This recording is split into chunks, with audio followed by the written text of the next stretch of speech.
Recording. Okay. Okay. Welcome, everybody. Hi, everyone. Welcome to We're All in This Together, to our interview this morning or this evening or this afternoon, wherever you are in the world. 11th edition. 11th edition, yes. 11th edition. Of, I know, of We're All in This Together with Professor Sarah Mercer. And do you want to say something about? Well, first of all, We're All in This Together is a project that Alastair and I have been working on since the beginning of quarantine. It is that we have a space where we can share ideas, resources, feelings and experiences, especially during lockdown. But we're thinking of continuing this after lockdown, actually. Yes, we are. Yeah, absolutely. That's right. And do you want to say something about? Well, we'd also like to thank our sponsor, Advice Digital, who are providing the platform and also have been spreading the word about the event, and also made themselves available should you need anything regarding teacher training or any digital resources. They've been great, especially during these difficult times. You've got their contact details here as well as our contact details. If you have anything that you'd like to for us to include in We're All in This Together, you can write to We're All in This Together at gmail.com. You can also follow us on Instagram or Facebook. Same applies for Advice Bookshop, who are also sharing material. And Sarah, whose website I put there on the slide for you as well. And Sarah, I've just managed to unmute you. Sorry, that's if you saw the panic on my face. That's why. You were just talking beforehand about this flexibility, so don't worry. I'd already thought, I can always send you my phone number. And Good. So, Sarah, a second ago, before we let everyone into the room, we were just talking about one of the big issues that we've got in I was going to say in this day and age, to sound like a total cliche, but under quarantine. You were saying, because you're based in Austria, aren't you? Yeah. And you were saying that you guys have nearly come out of lockdown. Is that right? Yeah. So we went into lockdown about 2 days after I saw Gustavo. In fact, the last time I saw him, about 2 days after I said goodbye to him, in the beginning of March, we went straight into lockdown here in Austria, and we came out a couple of weeks ago. We're gradually coming out bit by bit. But where I teach is still closed. The university is still closed. Basically until the 1st of July, when actually the semester is over and the exams are finished and so on. Right. Okay, perfect. So one of the big issues with this situation is what like we were talking about just before I let everyone into the room, is teacher well-being, which is a subject close to your heart. I can see by the broad smile on your face, Professor Mercer, that yeah, teacher well-being is a subject close to your heart. Because I mean, apart from anything else, you've written a book about teacher well-being, haven't you? Yeah, you told me I've got to share it, so there we go. I can share it. So that's the adverts now, and then the adverts will finish. So great. Well, what is it? This is what I wanted to ask. I mean, apart from you know, making sure that we get enough sleep as teachers, which is quite difficult these days, and don't drink too much coffee. What is teacher well-being? So I think well-being is one of those sort of contested terms, in that there's not sort of a single definition of it. There are sort of two main approaches, called the hedonistic approach and the eudaimonic approach.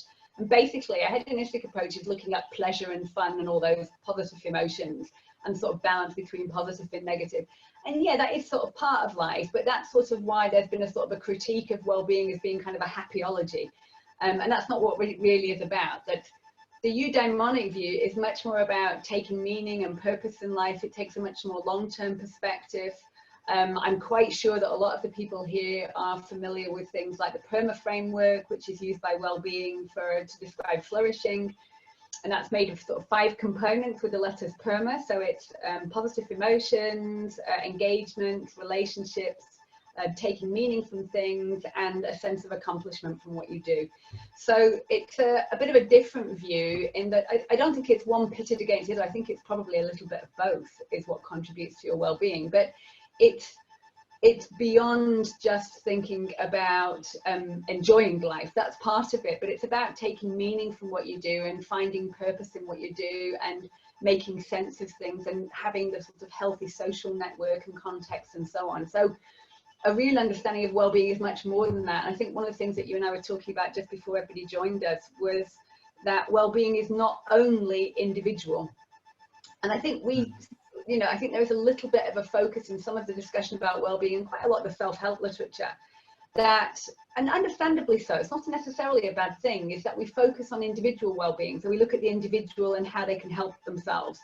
And that is a part of it, and it's quite empowering because there is quite a lot that's within our control that we can change and that we can affect. But I think we need to understand that well-being is systemic, meaning that we're all part of ecologies, we're part of systems, and that when we're talking about teacher well-being, you can't talk about individual teacher well-being without talking about the institution, without talking about what the school is doing, what the structures are like, what attitudes the managerial staff have, how well-being is perceived within the school system, looking at the curriculum, looking at the national conditions, what kind of status do teachers have in society, and so on. So when we talk about well-being, yes, we talk about individual well-being, and there are things that we can do to affect our own well-being, and that is empowering, and I think that's important. And I think it would be foolish to only look at the systemic factors without allowing teachers in the meantime to do things to help themselves. But just looking at the individual would be naive if you don't look at the system level factors and things that need to change on a system level. And looking, at collective well-being, social well-being, those kinds of things. I think it's not just an individual thing. Right. Okay. Because there are many, schools and institutions that are probably more, in a way, more concerned now, which is a good thing, with teacher well-being, but it's probably especially with student well-being at this time under quarantine, wanting to make sure there's much less, at least in our learning context here, our teaching context here, much less of a focus on grades and achievement and those kind of targets, academic targets, let's say, and more a focus on making sure the students are happy. Yeah, they're happy. They're coming to class, but they're enjoying the process as well, which can maybe be a bit difficult for some teachers who are used to, focusing their students on the grades and things like that. Well, I don't know if you want to permit me to have a little rant about this. Please. We're going to change the name of this to we're calling this to rant. Yeah. Allow people. So I think, gosh, there's a lot of things in here. I think, remind me that I'm going to talk about well-being generally, the purpose of education in a moment, but looking at the instant that we find ourselves in is everything about what we're going through at the moment is traumatic for everybody. It is the definition of trauma. We've lost a sense of control, we've lost a sense of the familiar, things that we trusted in are no longer, they don't function the same way. All our familiar social patterns, social interaction forms have been changed. Our sense of certainty has disappeared. And so for teachers, for learners, for everybody, this is a traumatic time. And so to not, one of the things that's been strange here and in a few places, I don't think it's just particularly here, is teachers have been encouraged to kind of carry on as if nothing's happened. Just patch it up and carry on and just keep doing things. Well, I can understand a little bit of the logic of that, but somehow Mark Brackett talks about we need permission to feel. We need to be able to say we recognize that, this is a traumatic change and period of time for everybody, and people need to be allowed to deal with that and process that and work their way gradually through that experience. And so that's very much the case for learners, but it is also for staff too. And I think sort of just, like on a hamster wheel, carrying on, I've got to my teacher, I've got to do that, I've got to plan this, I've got to try and make this work, I've got to learn this new technology. Yeah, it leaves you breathless. Yes, totally. I think talking about well-being is central at the moment for everybody. And it's wonderful if education systems recognize that and talk about it in respect to learners. I wish they'd been doing this for a lot longer and not just now. But it's also very important to be saying, okay, do systems understand what teachers are trying to deal with here? We've had a lot of, in a lot of the context here in Europe particularly, there's been a lot of appreciation for what's been called key workers. And I haven't heard anybody refer to teachers. And it makes me sick. it makes me absolutely rabid, because key teachers who has been carrying on doing their jobs with difficult conditions, no training, often very little resources, working with students who are stressed and undergoing trauma and having difficult, and I mean, that's just incredible. And it has in some places, I think there has been a recognition that actually teachers are doing a fantastic job. Teachers are doing a great deal of work that is invisible for a lot of people, and I think also maybe some parents are recognizing just the contribution that teachers do make. So I think there's a little bit of shift in that, but I think also within institutions there needs to be that appreciation of what teachers are going through and what they're doing and how they're working at the moment. If I dare come back a little bit, is in my view, we should be teaching wellbeing fundamentally in education generally. I think that's something that ought to be a focus. You know, if we go back, not wishing to get too philosophical, but and I don't mind being called idealistic about this. I think we ought to keep our idealism in education as long as we can. I think we ought to be aiming for wellbeing. If you think that education is about preparing people for life, then it has to also be about preparing people to flourish. It's not just about the factory model of preparing people for the workplace. Yes, it is that as well. But preparing people to flourish and have happy, fulfilled lives is the greatest contribution we can make. So my hope is that well-being takes more of a centre stage in education generally.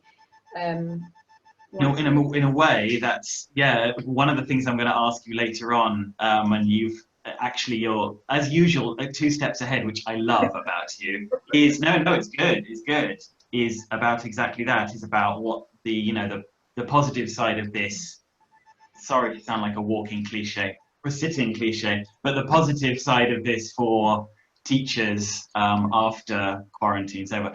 Sarah, I've got a quick question. I've got a technological question for you, because there's kind of a beep, beep, beep, beep, beep, beep noise, and I was wondering if you don't happen to have headphones, do you? No. Okay. Or is your mobile close to the laptop? Or do you know if your cell phone's... I've got my cell phone's in the hall, but I'll move my iPad and see if that's okay, I don't know whether that might make a difference. It's my iPad. Yeah. I'll put that in the hall. I've got a clock, but it's a ticking old clock. Oh no, it's not that. It's just a kind of beep beep beep noise. Well, sorry everybody about that, but we're going to carry on regardless. The show must go on. You wanted to ask something? Well, speaking of what we want for students for the future, I wanted to ask you about how we can teach language and life skills together. Oh, I think we've got a lot of models for that. So I think I would be surprised if anybody in this room doesn't already teach other things than just language.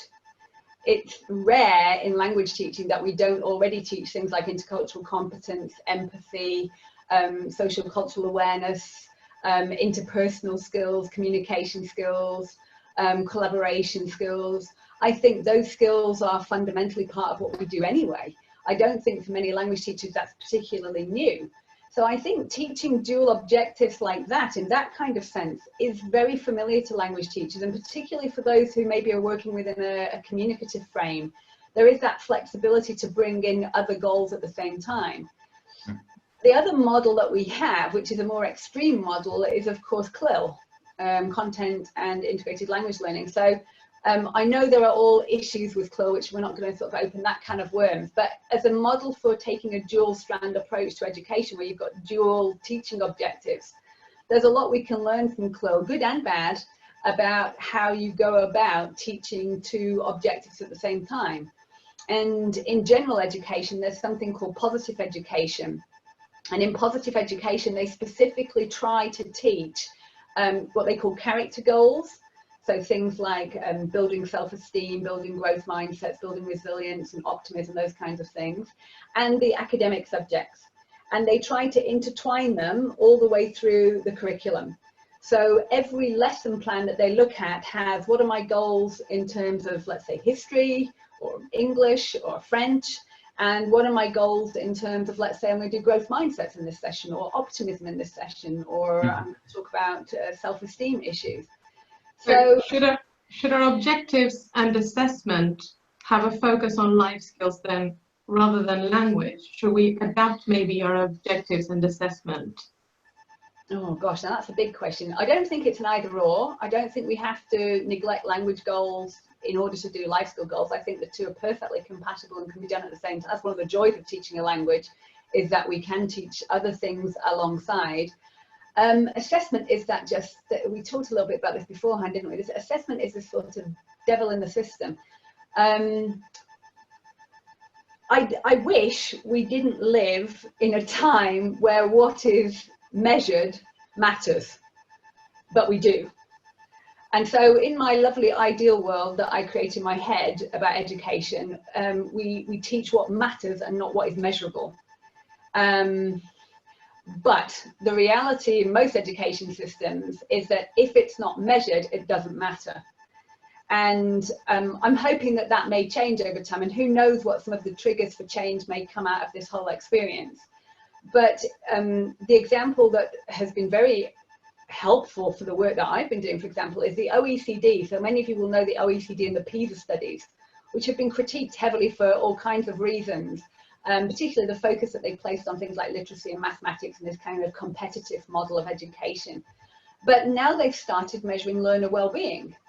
And as much as I hate to admit this, but when they start to say we're going to measure literacy rates and mathematics scores, and we're going to measure learner well-being, it transforms how people talk about learner well-being all of a sudden. And suddenly it becomes a metric, and it rises in status. And I wish that that wasn't the case, but the reality is that that's how it works. And so we need to think carefully about assessment. I think I'm a very strong believer in things like formative assessment. I do worry about our obsession with standardized testing and those kinds of approaches to assessment, and putting global skills, which are things that are so difficult to measure, in that kind of framework is hugely problematic. But we do, you know, there's the sort of this double-headed monster. The things that we also need to be doing is, yes, we do need to be accountable for what we do. That's normal, and that's part of the system. And we need to be making these things valued by parents, by the students, by the system, by society as a whole. And I wish I had a magic recipe for doing that. I think a lot of what has happened now may change awareness of all these kinds of things. Whether that is a lasting change, only time will tell. And maybe it is up to the 300 some people in this room to be those advocates for change. Because we, as educators, we do have a voice and we can make a difference. And I think that educators have been so well connected. One of the joys of doing things like this is, I don't know very many of you. I don't know, I might do it, but I don't. But we're here together on a Sunday because we're passionate about education. We're passionate about language education, and we want to share our ideas with each other, and we want to make a positive difference in the world. How damn awesome is that? You know, and so one of the things that I think has been a great development is, I think that communities of language educators coming together globally has been much stronger. And I know just from my setting, we've shared material with each other in a way that we didn't normally do, because we're all sort of recognizing, you know, okay, here, you know, do you want to use this? I've tried this, it kind of works, sort of, but, you know, see if you do it better than I do. And that's fantastic. And maybe we can be the ones who make the change. And I said before, I don't mind being accused of being idealistic. I think of all things in the world, educators should try to hold on to their idealism to the bitter end. And so I don't think that, I'm quite happy to be accused of that. But I do think that maybe communities like this are going to give voice to some of these issues in education, and that will start to lead to change. It doesn't happen overnight, not usually, although this educational change did happen overnight, but usually educational change takes time. But, you know, maybe we're the ones that can do that. So a question for you about that. What happens when our beliefs as teachers don't necessarily match the beliefs of the institution we work with? Because there can sometimes be a disconnect there. Very often disconnect. Yeah. Yes. Yeah. It depends how fundamental it is for you.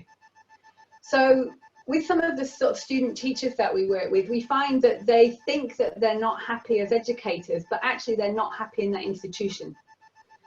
So particularly with the young early career stage teachers, if it's their first experience of teaching, they might extrapolate that to the whole of teaching and say, I'm not cut out for teaching, teaching's not for me, but actually it's a real mismatch with the institution that they're at.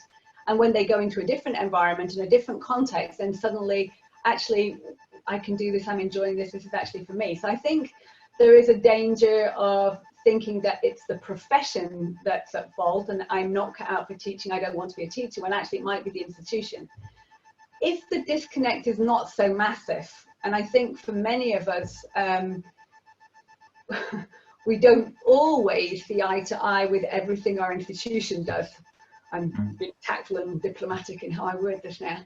And there's something called job crafting. And job crafting is where a person can tweak their job to do a little bit more of the things they like and a little bit less of the things they dislike, and spend a little bit more time with the people and doing projects that resonate with who they are as an educator, and keeping a bit of distance from relationships that are toxic or people that are toxic, or where there's a real mismatch in how things work. I think only the individual can decide how much of a problem that mismatch is, and whether they need to maybe put themselves in a different environment, or whether they can find ways to craft their job so that they get a little bit more of what suits them and a little less of what doesn't suit them. I love the expression job crafting. That's It's great. not my expression. I've not heard that before. It's not my expression, it's a concept in teacher wellbeing, in fact. Yes, I haven't heard it before. I like it very much. I like it very, very much. That's great. So in a way, this leads us on to, there's something I wanted to ask you, a couple of things I want to ask you about this wonderful book, which everybody should get, about self-belief. Because in exploring psychology and language learning and teaching, one of the things you mentioned is self-belief of a learner, for example, is in their ideas about themselves, what their ideas are. And I say ideas or beliefs rather than, the facts about who they are as language learners. And presumably that's also something that we have as teachers as well. We believe we are a certain teacher. And I guess my question is, that can be a positive, we can have positive self-belief and maybe also negative self-belief about ourselves as well as teachers. I think one of the things at the moment that is causing so many teachers a lot of stress and is so threatening to the well-being is you're suddenly, from where you are the expert and you are in charge of your class and you know how things work and you know how you do stuff, and suddenly you're back to being a junior teacher again, and things are slightly out of control and you're not quite sure how you do it, and you're back to being a learner again. And particularly for experienced teachers who've spent 20 years in the classroom and know their stuff, to suddenly be put in this environment where they don't know their stuff anymore and they're not quite as in charge of their pedagogy and the didactics as they were, that's extremely threatening to your sense of self. And that contributes a lot to stress when you are finding yourself out of your comfort zone. But the flip side of it is if you can see this not as a sort of a threat to your sense of self, but an opportunity for growth, and without that sounding too cheesy and idealistic, but we're all trying out new things and we're all learning new skills, and we're all sort of finding our feet a little bit. My learners are teaching me more than I'm teaching them, I think, at the moment. Then you can see this as a part of professional development. And when this period of time has passed and we go back to whatever the new normal is after this, we'll have a whole new skill set. And we will have tried out stuff we would perhaps not have tried out before. And it's then a choice for us to how we incorporate that into our ongoing pedagogy as we move on from here. So I think for teachers, I think most teachers in the profession acknowledge that there is a love of learning, which is one of the reasons you go into it. I think it becomes a threat to your sense of self if you think that you have to be perfect. There's no such thing. There's no such thing as perfection in teaching. It doesn't exist. And you just put yourself under unrealistic pressure if you keep aiming for some notion of perfection that's hard, if not impossible, to achieve. So I think allowing yourself to be able to make mistakes, allowing yourself to grow, not assuming that you know it all. But you know, I'm talking to the converted. These people are here on a Sunday afternoon or Sunday lunchtime, right? So you all over the place. We had somebody write from the United Arab Emirates, and I'm not sure what time it is there. So well, they're even ahead of us, so it must be early evening. Right. So, but you know, so I think it's about keeping an open mind to learning and growth. That you never know it all, and I think in education, if you get to the feeling you know it all, you've got it all sorted, you know the answers to everything, then I think it's the wrong profession. I don't think any of us know all one of the joys of teaching is that we don't know all the answers, and we're constantly trying out new things and finding out new things and finding things that we thought don't work and why they don't work. And you know, one of the, for me, really interesting, I've been doing some research with teachers in various parts of the world, looking at how they've been coping during lockdown and going to a switch to online teaching. And one of the things that two of the teachers separately commented on in a lot of detail was how some learners are actually flourishing in this environment. Right. And particularly learners maybe that you wouldn't have expected it. So this one, I'll just talk about one particular case. So this one teacher was talking about a learner who's quite sort of sullen and withdrawn in school. He's 16. He's not very integrated, doesn't take part in the language classes, is very sort of isolated. And he's just blossomed online, and he's been taking part and writing emails and doing homework, and he just seems to have blossomed. So this is one of those wonderful experiences for me and for the educator, is to say, well, I wasn't expecting that. Now, why did that happen? Why is he doing so much better now than he was doing in school? What did I not notice about him or understand about him in school that I now need to understand in this environment?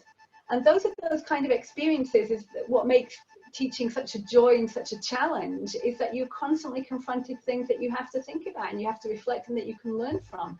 And there's never a kind of, you know, if there was a magic answer that I could go do this and go and teach and your teaching will be fine, then, you know, it would all be a lot easier, but it's not like that.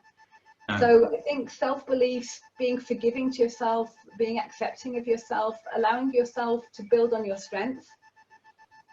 Not always, you know, the whole of education and a lot of our, I don't know how it is in various parts of the world, but a lot of the evaluation systems of teachers look at deficit. If you go for an observation, they tell you what you can do to improve. And the whole of our education system is based around, if you're going to improve, find out what's wrong and make it better.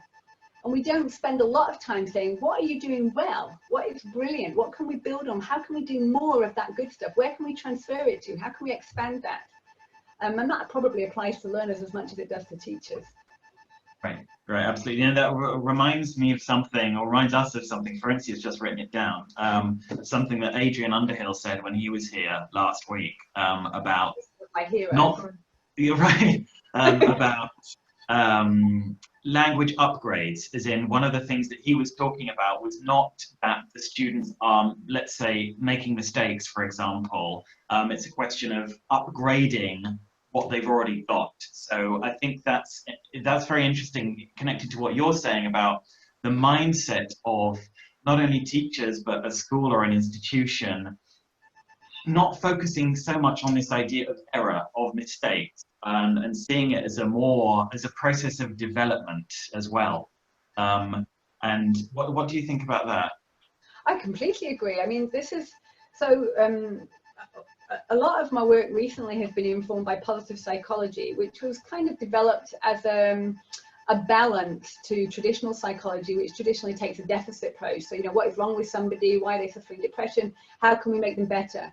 And I had a conversation yesterday with somebody about the notion of resilience. Resilience is teaching you to cope. It doesn't necessarily teach you to flourish and empower yourself to go beyond that. And that's what psychology was kind of viewed as. I'm simplifying, but you get the idea. And positive psychology, so Martin Seligman and a group of his colleagues came along and said, actually, we don't really understand the good stuff. We don't understand why people are flourishing, what the positive characteristics are in life. And he's not saying that we ignore the other stuff, but there needs to be a balance. And somehow I feel in education, we need that same redressing of the balance. Of course, you need to know about things that need improving and problems and how to start addressing them. But we also need to know what is going well, where are things fantastic, what are the strengths that people bring to the system. How can we build on that? How can we do more of that? How can we understand that? And if we want a full picture of learners and of teachers and of institutions, we need to be looking at both sides of that equation. I love what you're saying, because there is, there can be, I will hedge this a bit more. There can be a feeling that from different levels, like on the one hand, the teacher focusing on student errors, and on the other hand, people higher up the hierarchy, as it were, in schools focusing on what I'm going to put in funny ears as teacher errors as well, rather than focusing on, okay, what are we doing well, like you're saying, what are the strengths, what are we really achieving?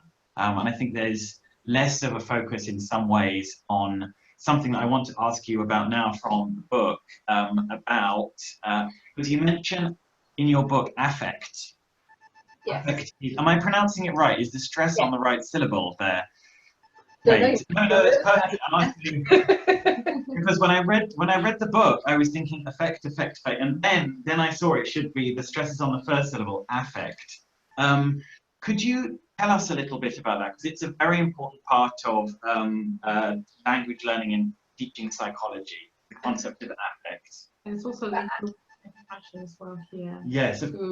Well, it's quite interesting. We also had Krashen, who we interviewed, and it has a lot to do with the input hypothesis and effective filter as well. That's right, yeah. So he was in some ways ahead of his time in that kind of thinking, and I know all the other issues around the debates and so on, but affect is like an umbrella term that refers to sort of emotions, feelings, and mood. It's an umbrella term for all of that, and the distinctions are more to do with how fleeting something is and how in how much consciousness control you have of that. So how much it's sort of a reflex reaction, how fleeting the emotion is, and so on.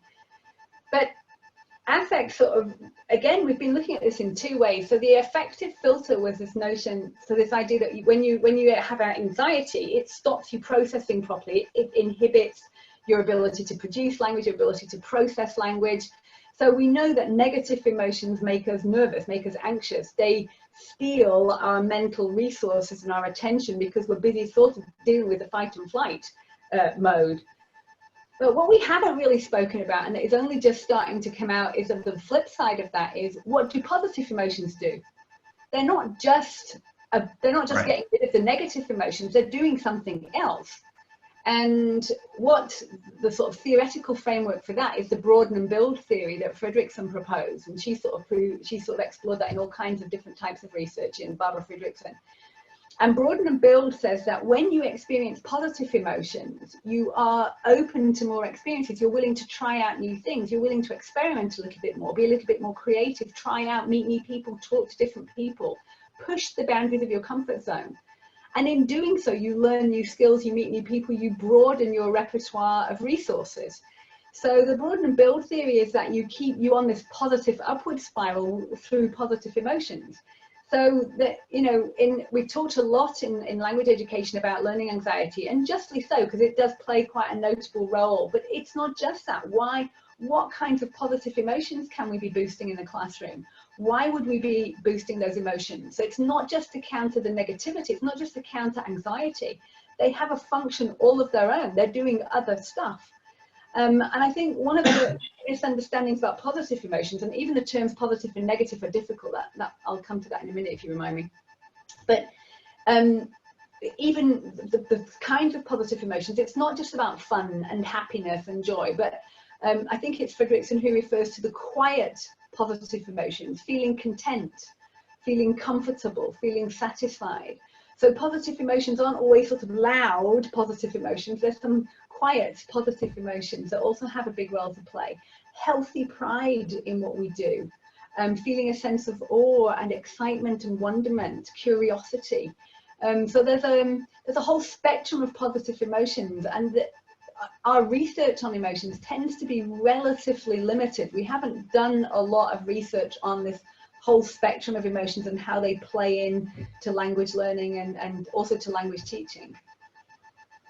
I love what you've just said, of the words you just used, awe and wonderment, about I'm going to say a topic or a subject or a situation, because one of the things you mention in your book is that it's not just about having, you know, enjoyable, happy moments and activities in the class.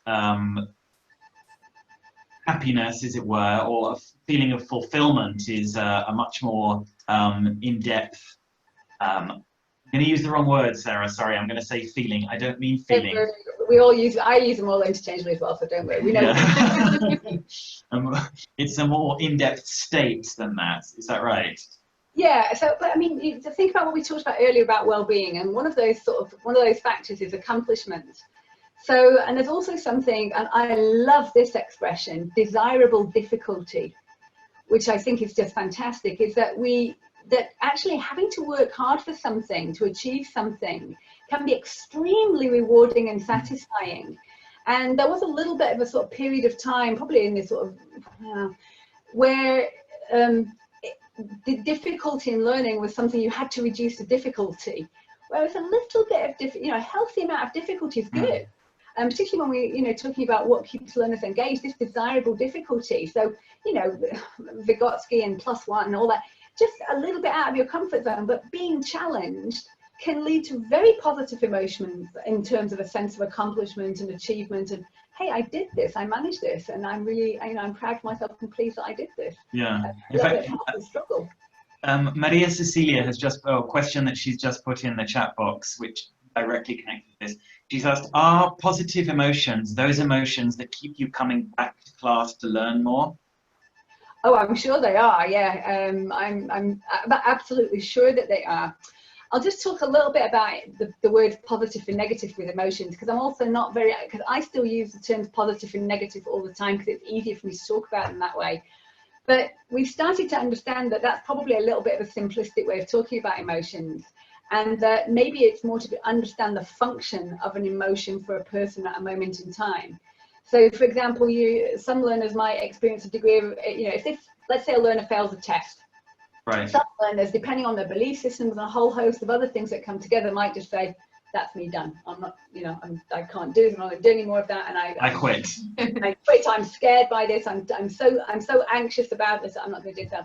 And some might be really motivated by it and say, right, now I'm really going to, get down and do this and show that I can do this. So emotions are a lot to do with what function is it serving for a particular person at a particular moment in time in a particular context, and that people respond differently in terms of their emotions. And yourself as a teacher that even within a class doing one thing, not everybody will feel the same way about it. And there are 300 people here now. I'm sure that there'll be a good chunk of people thinking I'm talking rubbish, and some people I hope are listening and find it interesting.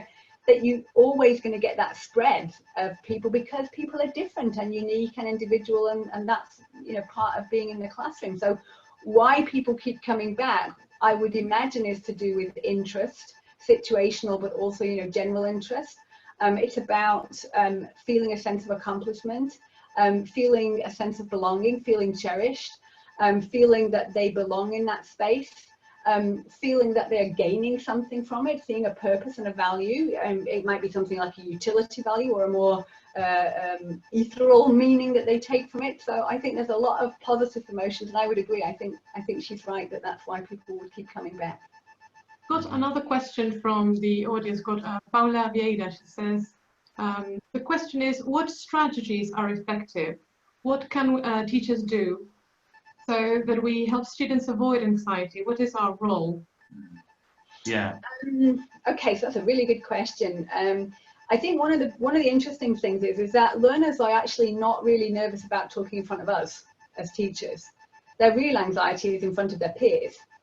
So they're much more nervous about speaking up and taking part in things in front of their peers than they are about taking part with the teacher, because they know that the teacher is going to be quite forgiving usually. Peers are not quite so forgiving sometimes. So I think one of the big strategies is to work on the group dynamics, to spend quality time on getting learners to develop a sense of group identity, to make sure that we really have a zero tolerance policy for any kind of bullying or laughing or mockery, that's a complete no-no in this class. Making sure there's this notion of, it's called psychological safety. So making sure that learners feel safe in that environment.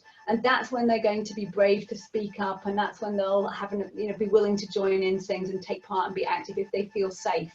And so I think a big part of that is spending time on working on group dynamics. It's not lost time. I think it's incredibly valuable in the language classroom, because a lot of what we do is group activities, pair work, those kinds of things. And so developing the kind of environment and the kind of psychological safety among the students. And of course, your whole manner contributes a lot to that. You know, how you respond to learners, how you deal with things, how the kind of atmosphere you create in the class. And you know, we all know that a smile is catching, and if you go into your classroom and you smile, the likelihood your learners will feel at ease and smile is a lot higher than if you go in scowling. So you know, I think there's a lot you can do as a person and how you are in the class and how you deal with mistakes and the relationships you build with learners. But I think there's a lot we can do to really work on the relationships among the learners, to develop this sense of group identity, group cohesion, and make sure that there's an absolute zero tolerance policy for any kind of mockery or any kind of bullying. That reminds me of something that also got to the book, this mention of equal opportunities, because you're saying that they will, if they feel safe, they will participate. How about those students who, even when feeling safe, they don't really participate? How can we provide those equal opportunities?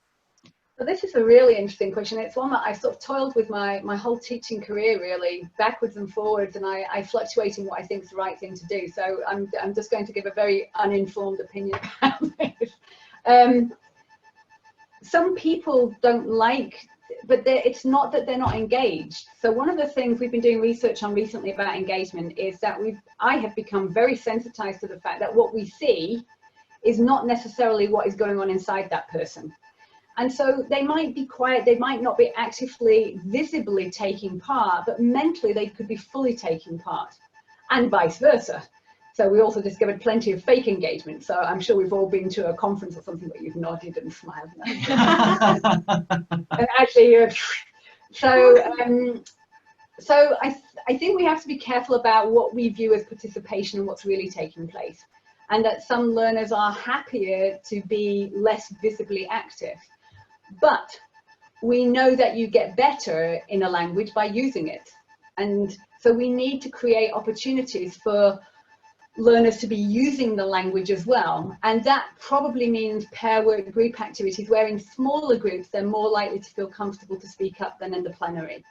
Then in a whole group environment, that is quite threatening. And for some people who just are not comfortable in that role or in that space, they might be happier doing small work and pair work, because I think we've got that sort of balance is that as teachers, we know that you get better in a language when you use it, but we also know that people are processing language just by observing, by listening, and that doesn't mean that they're not taking part or they're not engaged.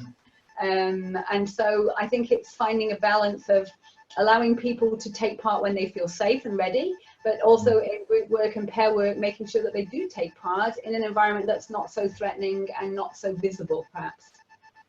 That almost it precisely leads on to what I was going to ask. And Carlos Buedas, I don't know if I'm pronouncing your name correctly, sorry, has put a question in the chat box about teachers experiencing classroom management issues. And the way he put it is, in vulnerable teaching and learning contexts.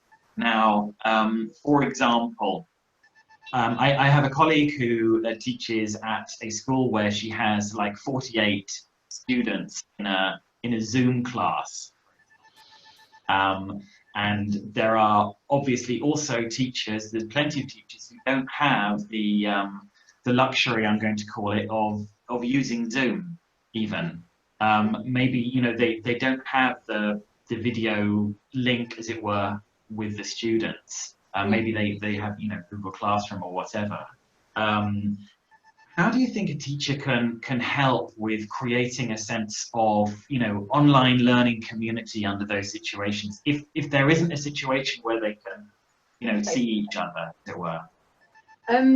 Like I say, this is all new for me as well. It's not like I'm, you know, an infinite wisdom on this stuff. This is all new for me, and I'm having to transfer my notion of teaching to this context as well. But some of the things that I do know are human connection is the most valuable foundation of education fundamentally. and building relationships with learners and among learners, allowing them to communicate on a very personal level, giving them time to talk, giving them time to listen, giving them time to show who they are, what they're interested in. That kind of relationship building is still incredibly important in this environment too. So while I don't have a grasp on all the technology and things it can do, what I do understand is I understand about the psychology that people are still people. And so they still need that human connection. They still feel more likely to engage when they feel a connection to the teacher, when they feel that the teacher cares, when they feel they're listened. I teach at a university, and I've been quite surprised by, it's quite honestly, it's not uncommon for learners at our university to drop out during the summer semester. But because we're in this online environment, I've made much more of an effort to contact them individually and say, hey, is everything okay? You know, do you need anything? Is there anything I can do to make it easier for you to stay in the course? I see you've not been active for a week or two. I've got to be honest, I would never normally do that at university. I wouldn't take that kind of personal effort. And I've been bowled over by how appreciative the students are and how they said, I can't believe you've contacted me as an individual person. Now, I'm quite ashamed to say that I don't think I would have done that in normal circumstances. I would just accept it as part of the course that, you know, we lose some of them during the semester, and that's kind of part of what happens. And it's made me very aware that even at university, these are individuals who want to be visible. They want to be seen. All of us want to be seen. All of us want to be visible to somebody else. We want to be cared for. We want to be noticed. We want to be appreciated. And we can still do that in an online environment or in a remote environment. It does take time and effort, and sometimes requires us to disclose a little bit more of ourselves than we normally would. But that's part of the relationship building that's so important just now. I really like what you just said about exposing ourselves or parts of ourselves more than we normally would. In fact, I'm sorry if I'm going to mispronounce this person's name, but Ben Daoud Nadif has asked a question related to that in the chat box about how teachers can boost their emotions positively if there are, let's say, unfavorable conditions imposed by the system within which they work. Perhaps it's difficult. I mean, I suppose this comes back to teacher well-being in a way. It's difficult to seem, I'm going to put this very simplistically, but it's difficult to seem like happy and okay, let's get everyone to work together and have a good time and lower effective filters, etc. if they feel intimidated slightly by the conditions that are being imposed upon them by the institution, the situation as well. Right. Yeah. But we all are, and so it's about sort of generally slowly overcoming that and looking for the positive. So what can we do? I don't know if you've got chat functions or email functions or small group discussion spaces where they can also have a private conversation with you as a teacher, where you can, all the relationship building doesn't have to be done sort of visibly, publicly, if that's answering your question. Yes. I think I think in every situation there are good things to be found. Sometimes we have to look a little bit harder for them than we normally would. And when you try to sometimes focus on the positives and pull out and build on those strengths and build on the positive aspects that you have, it doesn't mean you're ignoring the negatives or denying them, but it's looking for things that you can control. And the most empowering thing for us as teachers at the moment is to focus on what things we can change, because some of the things we can't change, and focusing on those is just going to drain your energy and lead to frustration. But looking around at what conditions you have got, and I'm speaking very generically now because I realize that everyone's in a massive range of different conditions. Looking at what you can change. Okay, what can I change? What have I got control over? You have control over, for example, what you divert your attention to. So, we know from psychology, the life you lead is what you pay attention to. And so, focusing on the positives allows you to look a little bit more at the things that are working well and how you can build on and do more of those. and finding things that you can change and that you can alter and that you can impact. So I think it is a lot about, for well-being, it's having a sense of control, and that's what a lot of us have lost in many respects, and that's what is so frustrating and also quite intimidating and quite scary at the moment. It reminds me of, sorry, go ahead. No, please. No, I was just going to repeat myself probably and just say, yeah, finding the control, finding the locus of control, finding what you can change, changing it if you can, and finding what you devote your attention to can be ways to try to make the best of perhaps ideal situation. Should we not worry, therefore, in the best possible way, should we not worry too much? Because a couple of people have asked this in the chat box, if students, if they're on Zoom, for example, or, you know, whatever platform like that, and they're reluctant, let's say, to turn their cameras on, should we perhaps not worry about that much? I have to admit, this is obviously, for me, this is a new question, and it's the second time I've been asked it. And sorry. No, the reason I was saying that is it goes to show it's a common problem. So if we all take comfort from that, it's a common problem. So I think that's comforting in itself to know it's not just you. They're not just not turning the camera for you. This is something globally that's happening. But of course, for me, it's new as well. I've never been confronted with this because non-participation in class is different. You can visibly see in what way they're disconnected. That's why the face-to-face teaching, you've got much more information that you can draw on as a teacher to make decisions about whether you need to intervene or not, and so on. And that disappears completely when you've got a blank screen. But I know that when if we all leave this session, we'll all be absolutely white. Well, we'll be exhausted later. And if I had one day where I had 8 hours of back-to-back Zoom teaching, and by the end of the day, I barely knew my own name. I got complete rubbish by the end of the day. And so I understand. And then I went, and that was the interesting part, is I then went to a lecture in the evening that somebody was giving at the university, and I didn't switch my camera on. And the woman wrote to me and said, "Sarah, do you want to switch your camera on?" And I said, "Really, I don't." I don't want to be visible. I want to just, I've been visible for 8 hours today. I'm honest. I'm not being badly behaved. I really am paying attention. I just don't want everybody to see me. I just want to, just be. So I do have a little bit of sympathy that maybe some students don't like being visible. And maybe we're assuming the worst, that just because they're not visible, that they're not engaged. But it's a hard balance to strike. And I don't think I have the answer, I'm afraid. I'm sorry to be so disappointing. I think. No, but what you've just said about you yourself being in the situation where you were going to give a class and you not particularly wanting to appear, that speaks volumes about the situation. That says a lot, and it makes a lot of sense as well. And it goes back to well-being being something collective, which think about the student well-being, our own well-being, and like you said, we do feel exhausted. And there's actually a question from the audience here from Valeria Flo.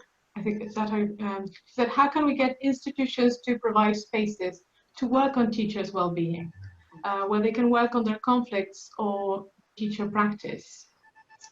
Yeah, this is one thing I feel really passionate about, and it's very hard, and every institution is different, and the readiness of an institution to take on board teacher well-being seriously varies, and it depends on the institutional conditions.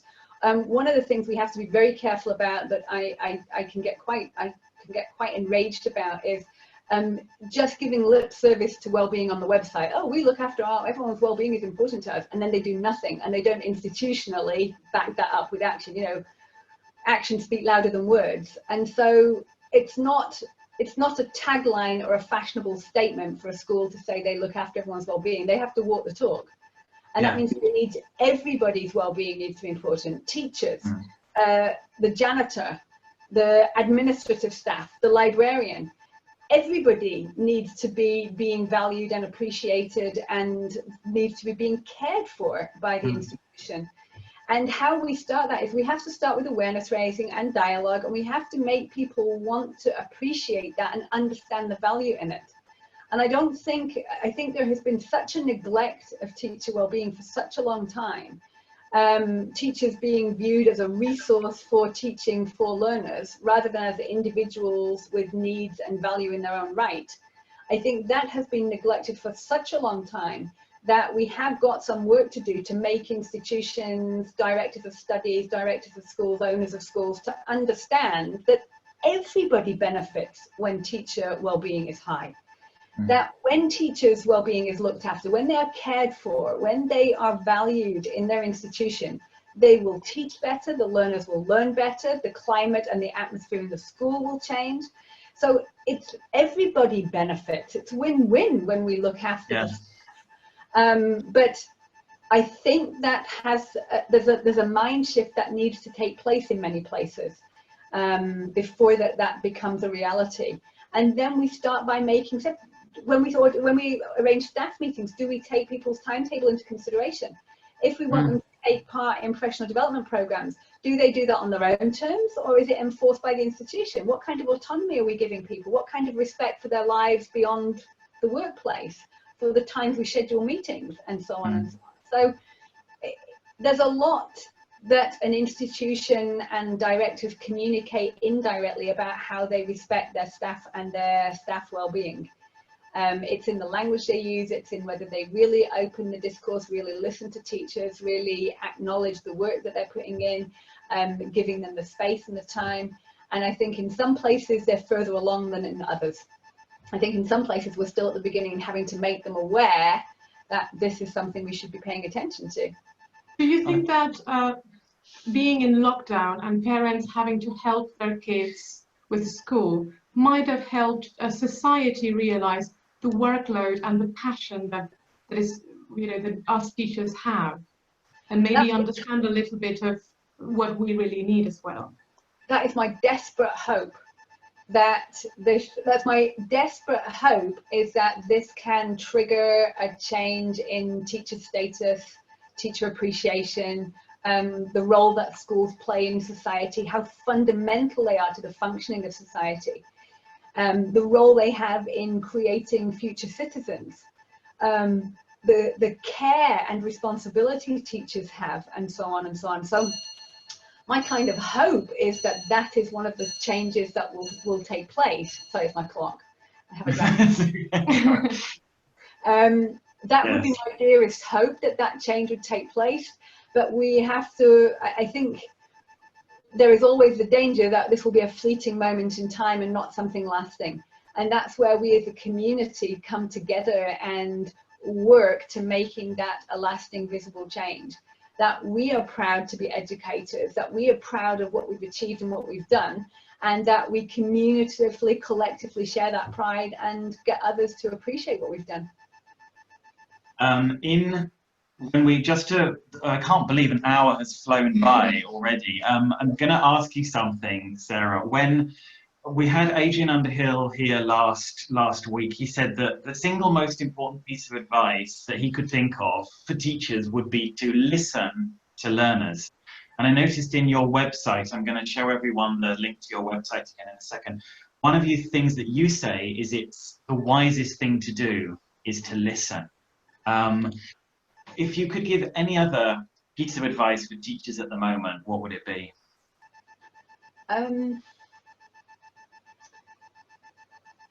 Don't doubt yourself.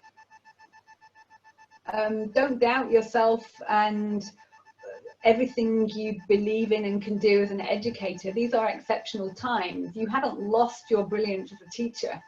You are still a brilliant teacher. You're just dealing with a difficult circumstance. So don't lose faith in yourself.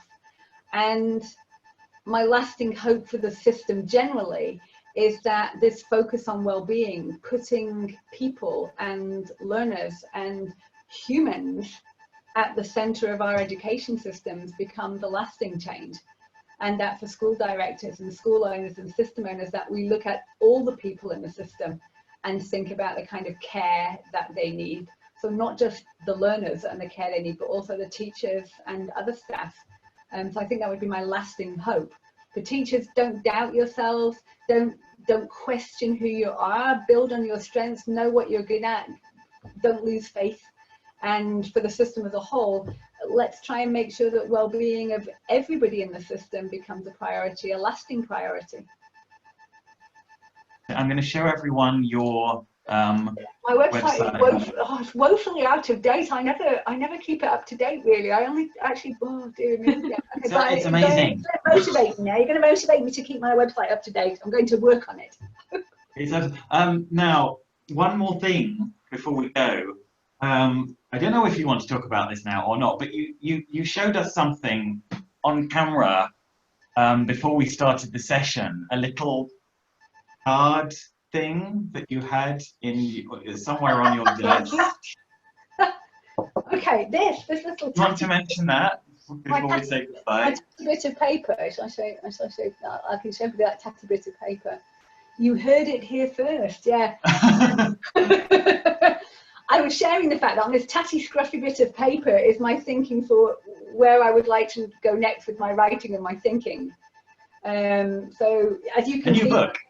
My new book, yeah, I haven't even got that. That's tatty bit of paper is all it is, and a big stack of reading that I want to do.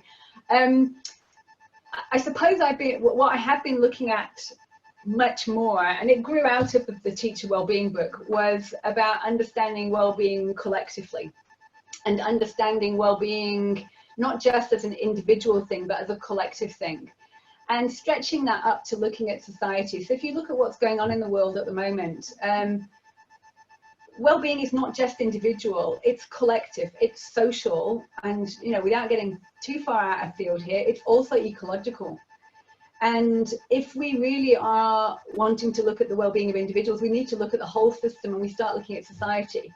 And so my understanding about teaching with compassion or teaching for compassion, or both, I haven't decided yet, that would be my next hope, is that teaching with compassion means self-compassion. So that means being kind to yourself, being forgiving to yourself, accepting yourself for who you are, accepting that nobody is perfect. Compassion for others means being understanding, empathetic, being concerned about people in your relationship network, but it also means compassion for others beyond your relationship network. So things like social equality have become an issue, how we can teach people to be global citizens.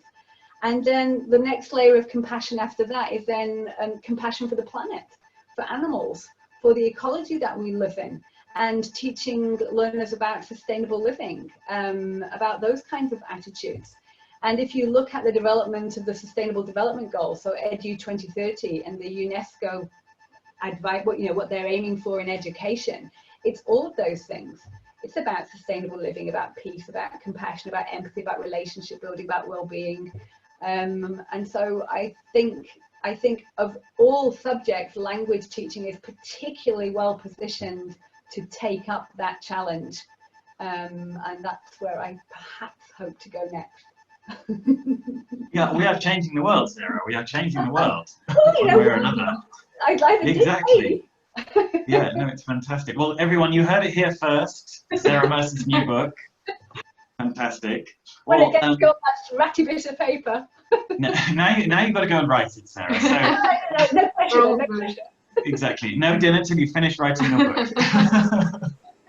Thank you so very much for joining us, Professor Sarah Mercer. It's been absolutely fantastic. And everyone is writing in the chat box what a wonderful, inspiring session this has been. So thank you, Sarah, so very much. Thank you so much for asking me. It's been lovely to be here. It's great to connect with a community of teachers. I'm inspired that you're all here on a Sunday. Thank you so much. And thank you for asking. I think it's fabulous that you're doing this. And yeah, if anybody has questions or things they want to ask me, do feel free to drop me an email. It's no problem. Yes, and speaking of that, I'm going to, obviously, this has gone out on Facebook Live, the video, but I'm also in the We're All In This Together folder going to put up the recording of the session, the chat box information, and obviously Sarah's website, and maybe her email address, if she doesn't mind being contacted by 300 people. No? Good. I'm relative. There's no problem at all. I'm happy for you to drop me an email. Okay, well, thank you very much indeed. Thank you, Alastair. Round of applause. How nice is that to see it visibly? Great. Thank you so much, everybody. Have a lovely day. Take care. Thank you. We'll be in touch. Thank you. Bye. Bye. Oh, should we say something about next?